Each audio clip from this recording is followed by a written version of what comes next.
大家好，欢迎收看《万象奇谈》，我是大象。1991年9月22日凌晨2点，韩国 TBS 广播电台导播室的导播员神情紧张地找到电台的值班领导。导播员告诉领导，本应1点钟就该就位的女主播金恩婷一直没有到位，打电话一直没人接听，电台各处都找过了，没有看到她本人。这一天是 TBS 中秋节特别节目。时间来到凌晨3点的时候，所有人开始紧张起来。电台动员了所有人，都没有办法与其取得联系。凌晨5点钟，直播节目就要开始了。时年35岁的金恩婷是 TBS 当红的主播。自电台开播以来，金恩婷从未曾迟到请假过一次。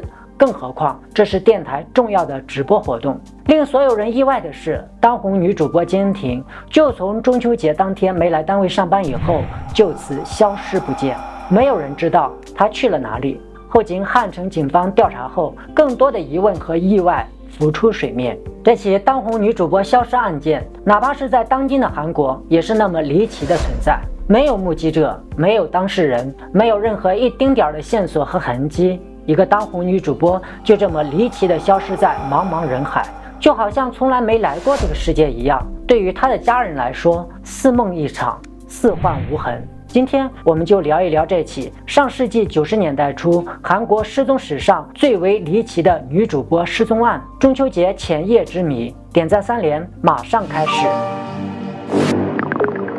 首先，我们先来了解一下案件的社会时代背景。上世纪90年代初，韩国社会正处于经济和时代道德伦理相互交替、高速发展的时期，新的法律秩序没有完善和适当建立的状态，对与错相互交错的混沌时代。1990年代的首尔西大门、永登浦区、马浦区、阳川区拥有很多狭窄复杂的弄巷，即使是黑夜路灯照耀，常常也是一片漆黑。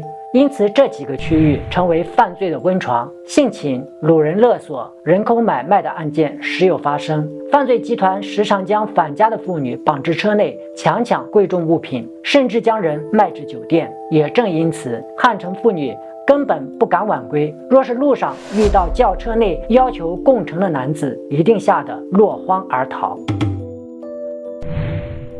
1956年出生于庆尚北道永州市的金恩婷，家中父母世代行医，可谓是医学世家。身高1.55米的金恩婷，身材小巧玲珑。父母一共孕育了6个子女，上面一个哥哥，他是老二。1978年自梨花女子大学新闻放送学系毕业后，就任东亚放送的电台主播。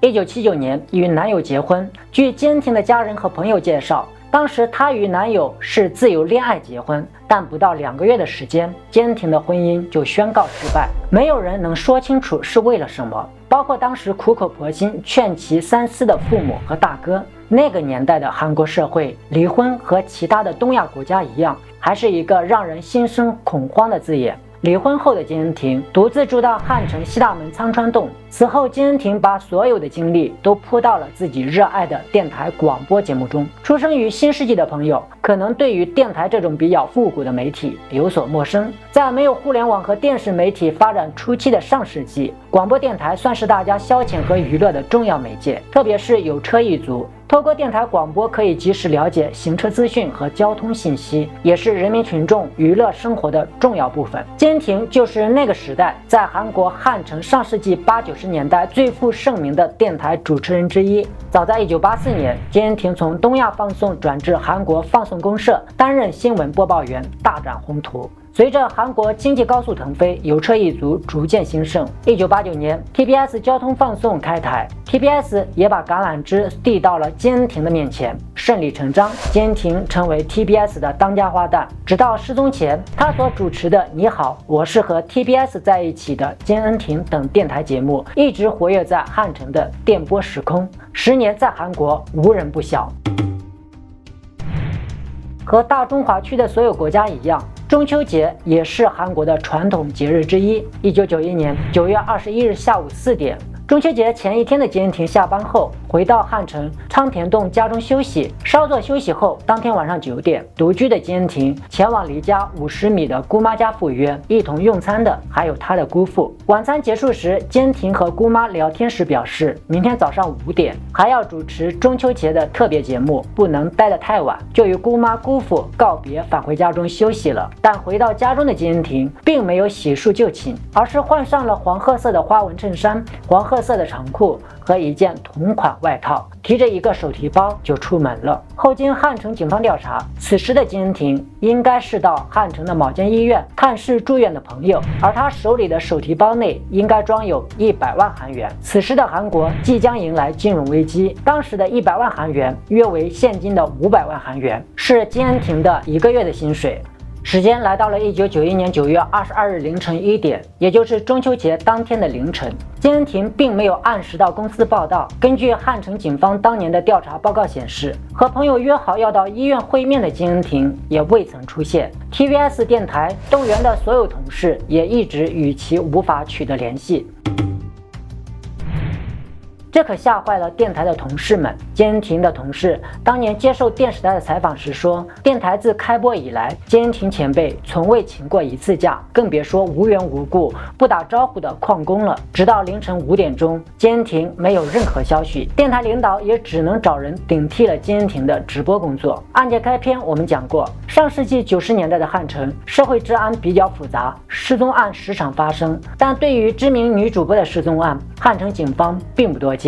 随着电台、电视台的相继报道，整个事件开始变得离奇。金恩婷失踪后完全没有任何消息，这其中包括了没有目击者、没有当事人消息、没有普通失踪案的人证和物证，甚至31年后的今天，假如遇到了不测，也找不到金恩婷的尸体。原本以为女儿只是一时心痛，出门散心了，父母起初并不相信女儿会失踪。金恩婷失踪后3天，他们才向汉城警方申报失踪。而此时的韩国媒体也开始铺天盖地的寻人报道，金恩婷当红女主播毫无消息的失踪了，一时激起千层浪。全国上下配合电台、电视媒体，一共印制了10多万张寻人启事。然而，一切如同石沉大海，悄无声息。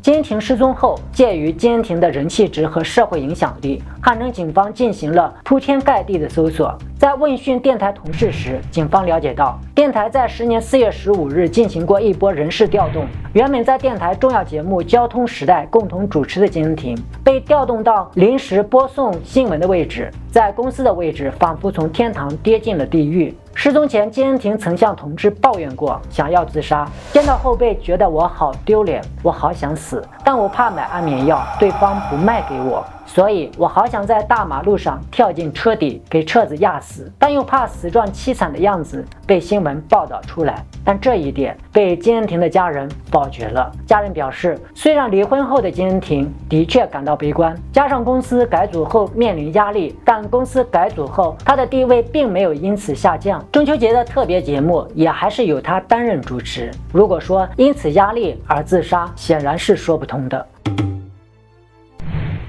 就10年警方掌握的案情，金恩婷失踪时身上写有100万韩元，加上之前向有人表达过厌世的情绪，有人怀疑金恩婷是不是隐居了。先不说100万韩元够不够她的生活费，就警方当年调查的结果来看，这一项也很快被否决了。警方搜遍了韩国各地的修道院、祈祷中心和寺庙，并根据出境的可能性搜索了出境名单，并没有找到有效的线索。随后，汉城警方也搜遍了韩国的海岛和娱乐场所，绑架和贩卖人口的可能性也被排除。搜查完包括了南扬州在内的汉城城外山丘，继续确认了失踪日期后发生的女性尸体身份。很遗憾，一切的证据显示金恩婷消失了，没有任何迹象。就在此时，汉城警方又对金恩婷的独居处所进行复搜时，在房间的角落里发现了一张纸条，上面写着：“李，请你好好过生活吧。”经过确认，金恩婷失踪前确与一位延世大学教学的一个李姓男子有所交往。鉴于金恩婷的特殊公众人物的身份，警方一度怀疑他是不是携带100万韩元要与该名男子私奔，隐藏了自己的身份呢？但多方摸排后，这名叫李的男子身上也没有找到一丝线索。如果金恩婷现在还活着，她应该是一位66岁的婆婆了。但目前首尔警方对外披露的消息来看，没有出现过金恩婷的任何记录，她的金融卡、信用卡、医疗记录、通话记录等没有任何消息。金恩婷的身份记录也未曾在任何部门和网络上出现过。一个人要毫无迹象地活在这个世界上，你觉得可能吗？金恩婷失踪后，家人深受打击。比其大2岁的姐姐在恩婷失踪后，每天坐在 TBS 电台办公室金恩婷的位置上，等着她的电话。她是多么希望电话的那头可以传来妹妹的消息。金恩婷的母亲更是搭机前往日本，向日本的占星师询问女儿的下落。占星师说，你的女儿还活在这个世界上，是安慰还是神迹，谁也不知道真假。这起当红女主播消失案件，哪怕是在当今的韩国，也是那么离奇的存在。没有目击者，没有当事人，没有任何一丁点的线索和痕迹，一个当红女主播就这么离奇的消失在茫茫人海，就好像从来没来过这个世界一样。对于她的家人来说，似梦一场，似幻无痕。以上，我们下次再见，平安喜乐。